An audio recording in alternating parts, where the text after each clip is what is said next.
जय हिंद दोस्तों। 80 शब्द प्रति मिनट की गति से संपादकीय डिक्टेशन स्टार्ट। जापान के पूर्व प्रधानमंत्री शिंजो आबे की हत्या एक बेहद दुखद घटना है। इसे एक तरह की चेतावनी के तौर पर देखा जा सकता है कि वैश्विक स्तर पर हिंसा करने वाली ताकतें किन किन शक्लों में पल रही हैं और वे मौका मिलते ही किस तरह हमला बोल देती हैं। शुरुआती खबरों के मुताबिक शिंजो आबे पर गोली चलाने वाले शख्स ने बताया कि वह उनसे असंतुष्ट था और उनकी हत्या करना चाहता था।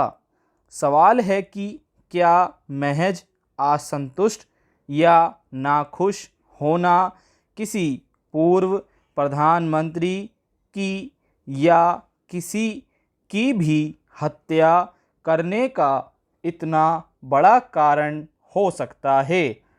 यह एक सतही वजह लगती है और विस्तृत पड़ताल के बाद ही असली कारण सामने आएंगे। लेकिन एक आशंका जरूर खड़ी होती है कि कहीं इस घटना का सिरा वैश्विक स्तर पर फैले आतंकवाद से ना जुड़ा हो।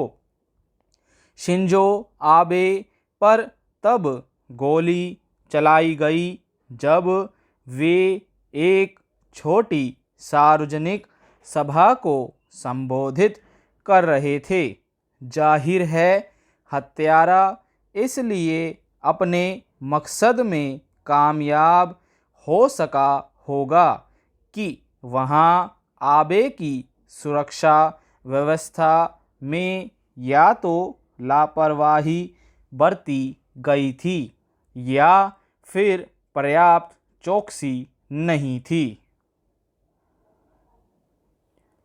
दरअसल कोरोना महामारी के दौरान पिछले करीब 2.5 साल से वैश्विक स्तर पर जैसी उथल पुथल चल रही है, बहुत सारे देश अर्थव्यवस्था के मोर्चे पर संकट का सामना कर रहे हैं। उसमें कई आशंकाएं खड़ी हो रही हैं।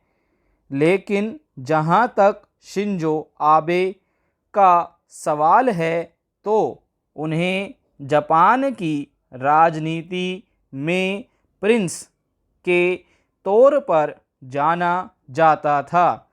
उनका परिवार पहले से ही जापान की राजनीति में छाया हुआ था।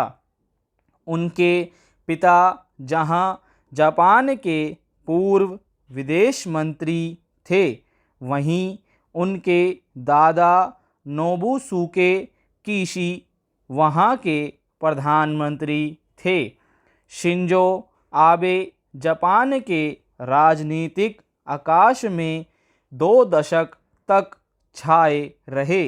हालांकि इस बीच प्रधानमंत्री पद पर रहते हुए उनकी लोकप्रियता में कई उतार चढ़ाव आए, मगर उनके सामने कोई बड़ी चुनौती नहीं रही। माना जाता है कि शिंजो आबे जापान की सैन्य ताकत को पुनः स्थापित करना चाहते थे। एक खास पहलू यह भी था कि अर्थव्यवस्था के मोर्चे पर उन्होंने जिस तरह की नीति अपनाई उसे आबेनामिक्स के तौर पर जाना जाता था।